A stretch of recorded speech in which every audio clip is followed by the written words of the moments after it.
Un saludo de Leopoldo y René Lobo. Te damos la bienvenida a esta serie de vídeos 21 días Daniel 2024-2030, fiestas bíblicas de otoño, vigías para los últimos días. Hoy, sábado 12 de octubre 2024, día 10 de arrepentimiento, Yom Kippur. Hoy es el día de salvación. Mas Él herido fue por nuestras rebeldías, molido por nuestras culpas. Él soportó el castigo que nos trae la paz, y por sus heridas nosotros somos sanados. Memoriza y ora Isaías 53, todo el capítulo, el cántico del siervo sufriente de Yahvé a favor del pueblo de Israel en este su gran día. Yom es día, Kippur significa cubrir, es decir, reemplazar por o pagar por una ofensa, pagar el rescate. Esto es quitar la ofensa con el pago de un precio equivalente al que valía lo que le fue quitado a la parte ofendida, con el propósito de reconciliar al ofendido con el ofensor. El único precio equivalente a la comisión de un pecado era la sangre de un sacrificio, es decir, una vida entregada a la muerte. Como dice Romanos 6:23, la paga del pecado es la muerte. La muerte de Cristo en la cruz del Calvario fue la sustitución provista por Dios para el perdón de nuestros pecados y la reconciliación con nuestro Dios y la de toda la humanidad y la del pueblo de Israel.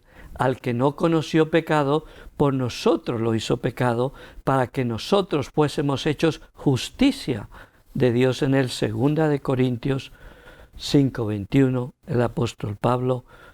Oramos, Padre, en este día tan solemne para tu pueblo, que se cumpla tu propósito original, esto es, que a través de su arrepentimiento y fe en el sacrificio de expiación de Jesús, el Mesías, Israel entre en el reposo y el favor de su Dios, que hoy se cumpla en ellos lo que está escrito. Otra vez determina un día, hoy, diciendo: si oyereis hoy su voz, no endurezcáis vuestros corazones. Hebreos 4. Hoy es el día de salvación para tu familia, tus contactos, tus vecinos y compañeros de trabajo o estudio. Ellos son parte de la herencia que Dios te da. Ellos son tu mies a cosechar. ¿Quién podrá ser salvo? Lo que es imposible para los hombres es posible para Dios. Cree en el Señor Jesucristo y serás salvo, tú y tu casa. Hechos 16:31.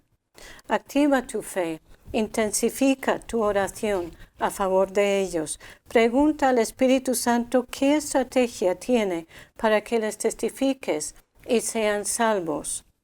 Compañero vigía y atalaya, hoy estamos unidos en la comunión del Espíritu y en la oración de identificación. Confesemos los pecados de nuestra casa, congregación, y los pecados del pueblo de Dios en España y en Israel, según Daniel 9. Y volví mi rostro a Dios el Señor, buscándole en oración y ruego, en ayuno, cilicio y ceniza. Y oré a Yahvé mi Dios, e hice confesión, diciendo: hemos pecado, hemos cometido iniquidad, hemos hecho impíamente y hemos sido rebeldes. Lee todo el pasaje en oración. Levántate, da voces en la noche al comenzar las vigilias. Derrama como agua tu corazón ante la presencia del Señor. Alza a Él tus manos, implorando la vida de tus niñitos que desfallecen de hambre en las entradas de todas las calles. Lamentaciones 2:19. En identificación con el arrepentimiento colectivo del pueblo de Israel, en este día, nosotros también debemos derramar nuestra alma ante el Señor por nuestro pecado personal, por el pecado de nuestra casa y por el pecado de nuestro pueblo. Oramos consuelo para tu pueblo, Dios, en su sufrimiento, que sepan que su Dios está con ellos, que vean que Él está presente para cuidarlos, para protegerlos, para consolarlos en todas sus pruebas y juicios. Isaías 40, 1 y 2. Que reconozcan que Dios les envía este juicio severo para quebrantarlos y darles un corazón de carne en vez de un corazón de piedra. Que sus corazones no se rebelen contra su Dios, ni se endurezcan en incredulidad. Que reciban sus tribulaciones y sufrimiento como un llamado a volver a su Dios y como una disciplina amorosa de su Padre del cielo para impartirles su santidad y para apretarlos contra su pecho. Muéstrate a ellos como el Santo de Israel, el fuerte de Israel, el Redentor de Israel. Estos son los que han salido de la gran tribulación y han lavado sus ropas y las han emblanquecido en la sangre del Cordero. Por esto están delante del trono de Dios y les sirven día y noche en su templo. Y el que está sentado sobre el trono extenderá su tabernáculo sobre ellos. Ya no tendrán hambre ni sed, y el sol no caerá más sobre ellos, ni calor alguno, porque el Cordero que está en medio del trono los pastoreará y los guiará a fuentes de aguas de vida. Y Dios enjugará toda lágrima de los ojos de ellos. Apocalipsis 7. Amén. Estos 10 días de arrepentimiento podrían significar el comienzo de la sanidad de Dios para nuestra tierra si cumplimos los requerimientos de 2 de Crónicas 7:14, cosecharemos sus bendiciones. Esta maravillosa promesa de restauración, como tantas otras, está en el contexto de juicio de Dios, como lo dice el versículo 13, si yo envío mi juicio. Es a través del pueblo de Dios que Dios ha prometido sanar la tierra. Pero primero debemos humillarnos confesando unos a otros nuestros pecados personales, familiares, congregacionales e incluso nacionales. Debemos orar con este claro enfoque, el arrepentimiento como único medio para ver el avivamiento y la restauración. Y debemos buscar su rostro como lo estamos haciendo hoy en Yom Kippur, con ayunos, con cadenas de oración, con vigilias congregacionales, encuentros unidos de oración de ciudad, incluso de país, convertirnos de nuestros malos caminos. Después de la confesión debemos buscar la renovación de nuestra naturaleza caída por la novedad de vida en el Espíritu, como hemos dicho durante estos 10 días, cuál es el verdadero arrepentimiento.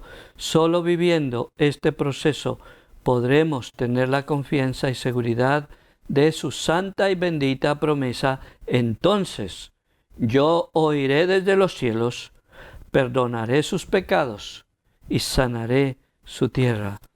Aleluya. Ven, Espíritu Santo, sánanos y úngenos, como también lo dice Isaías 61 y Lucas 4. Los 4 últimos juicios. Examínate hoy, día de Yom Kippur, a ti mismo, siendo hoy una preparación para el día, una preparación, un ensayo, si queremos decirlo así, para el día del juicio final. Examínate a ti mismo según las enseñanzas de Derek Prince sobre lo que enfrentaremos en el fin de los tiempos habrá por lo menos 4 juicios finales o futuros. 2 son de individuos y 2 son de naciones. El juicio de los que han puesto su confianza en el Mesías para salvación.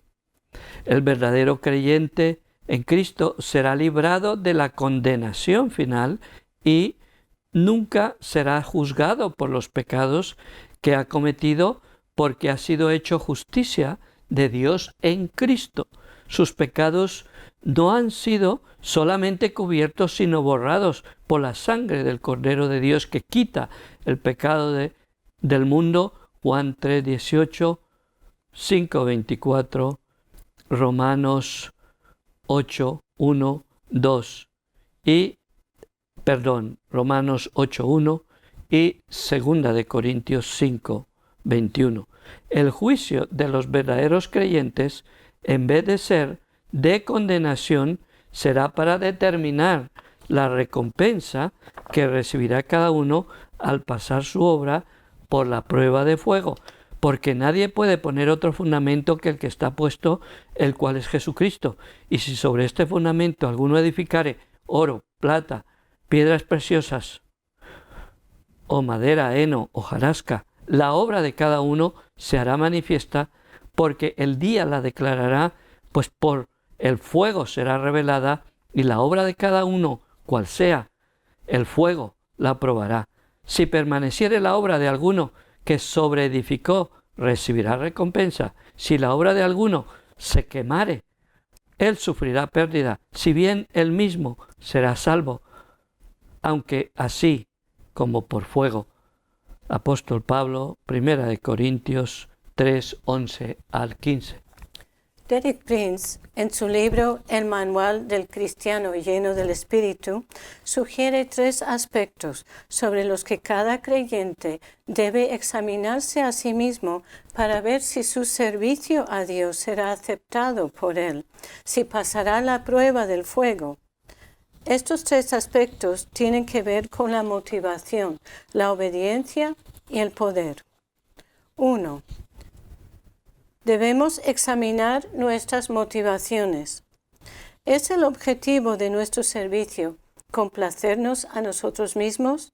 ¿Es para nuestra propia satisfacción y gloria? ¿O lo hacemos sinceramente para glorificar a Cristo y hacer su voluntad? Dios sabe cuál es nuestra intención en las cosas que hacemos. Dios ve lo que hacemos. Dios ve si lo hacemos por un sincero amor por Él o por el deseo de promocionarnos a nosotros mismos. El que hace todo con la motivación de promocionarse a sí mismo no puede complacer a Dios, y nada de lo que hace se considera bueno en el día del juicio. Se considera malo todo lo que hacemos que no es por fe y obediencia al Señor y para gloria suya. 2 de Corintios 5:10. 2. Debemos examinarnos en cuanto a la obediencia. ¿Procuramos servir a Cristo de acuerdo con los principios y métodos revelados en la palabra de Dios? ¿O estamos creando nuestras propias formas de adoración y servicio a Él? Si Cristo es tu Señor, Él es el que manda en tu vida, no tú. Si Cristo es el Señor de tu vida, se verá en todas las áreas de tu vida.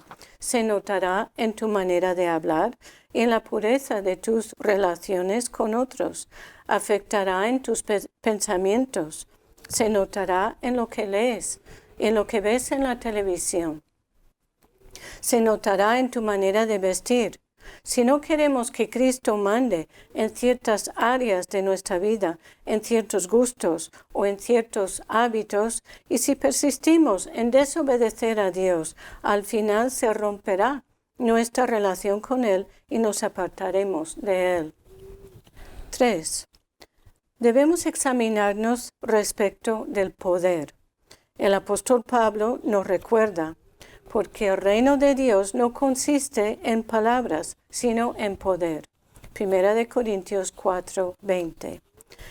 ¿Procuramos servir a Dios con nuestras propias fuerzas carnales inadecuadas?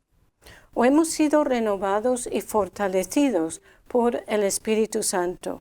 Si el Espíritu nos dirige, entonces podemos decir como Pablo, para lo cual también trabajo, luchando según la potencia de Él, la cual actúa poderosamente en mí. Colosenses 1:29. En base a qué recibirán su recompensa los creyentes.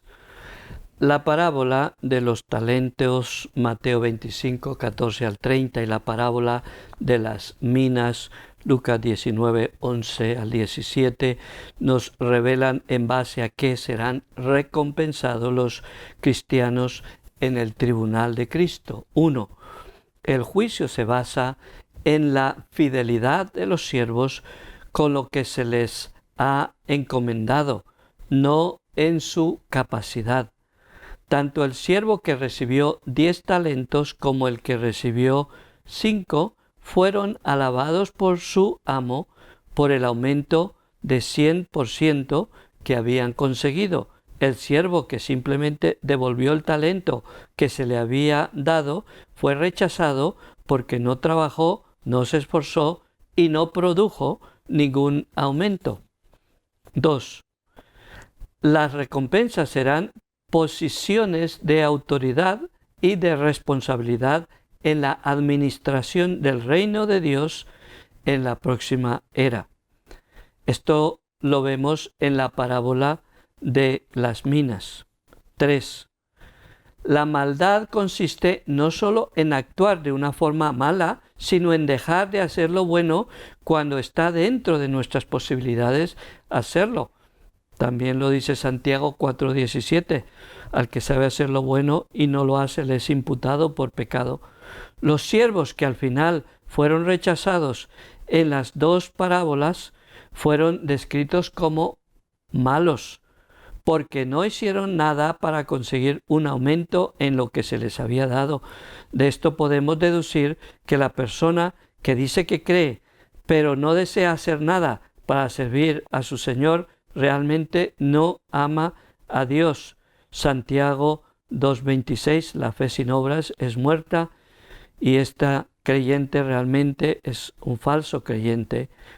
La parábola del trigo y la cizaña y la parábola de la red echada en el mar, Mateo 13, nos muestran que los que profesan ser cristianos, pero son hipócritas, serán separados y apartados de los verdaderos creyentes antes de entrar estos al tribunal de Cristo y recibirán el juicio que merece su falsedad, porque no han querido arrepentirse de su rebeldía y no han querido someterse en fe a Cristo.